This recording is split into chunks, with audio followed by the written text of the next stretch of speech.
All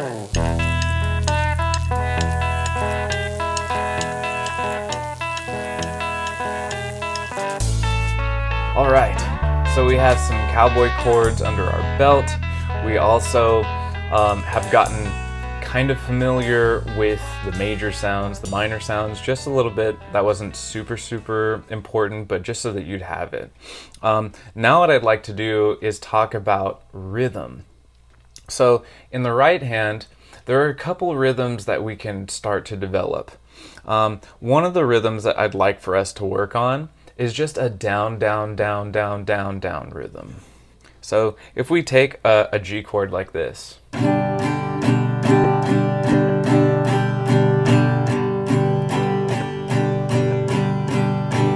and we just hit it like that, where we're just playing whatever strings, focusing on at least string 6 to like maybe string 5, and just playing lightly. That's going to be a really cool starting rhythm. If we go into another variation where instead of just doing downs and we also do ups, it would be something like this.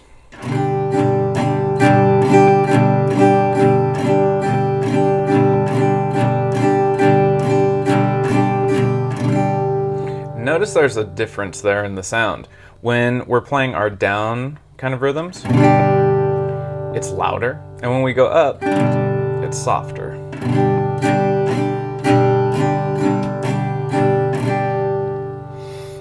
So when you're messing around with your patterns, depending on how you want it to sound, you can be considering those things as well.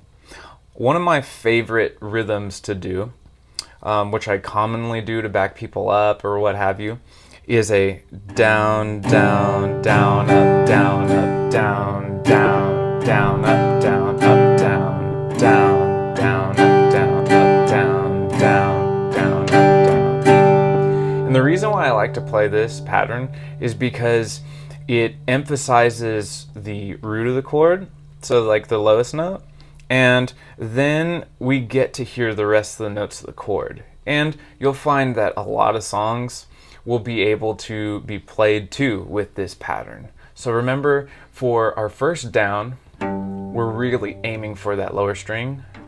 Down, down. We're trying the second down, we're trying to strum through all the chords, or all the notes of the chord.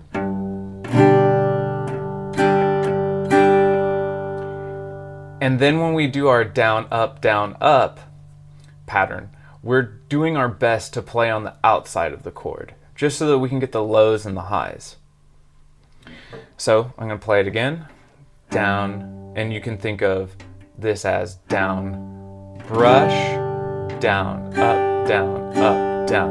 brush.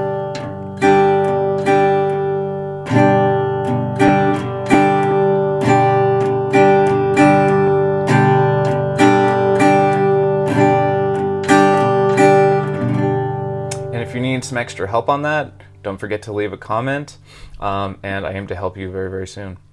Then the important thing with this pattern is you could apply it across the board. Just know where your bottom string is for each of the chords. So for a C chord, if we're playing this,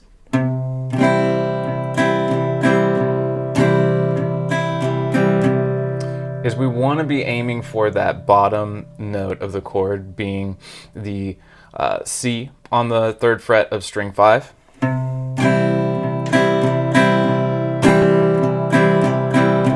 And with our ring fingers, we can kind of like mute the string that comes before it, the E string, just so that we don't hit that on accident.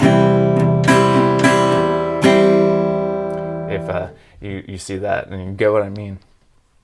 Then for a chord like D major, we would do the same thing, but we'd just have to be a little bit more conscientious of like playing that lower note.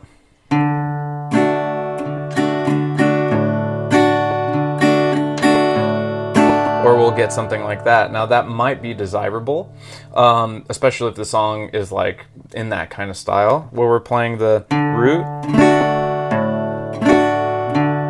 Very Johnny Cash-esque.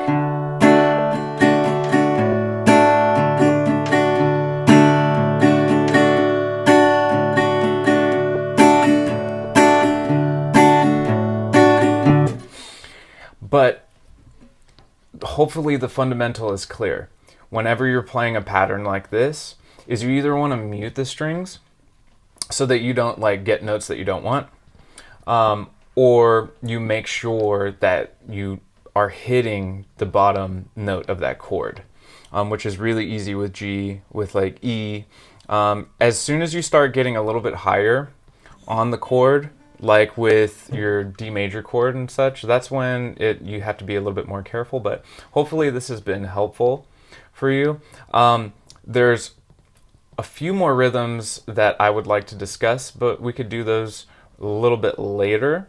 I'd like you to practice this and have a lot of fun with it.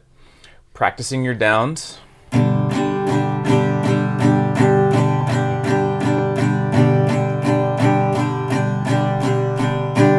Your down ups.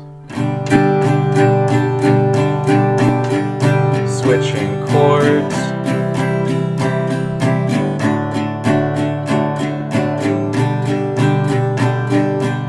And then your down up downs.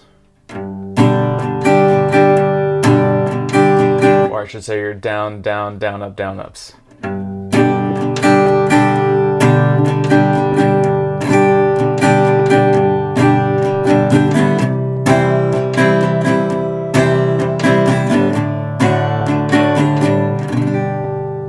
All right, this has been us learning some rhythms, and God bless you. Lord willing, I will see you in the next one. Have a lot of fun with this, and yeah, catch you in the next lesson.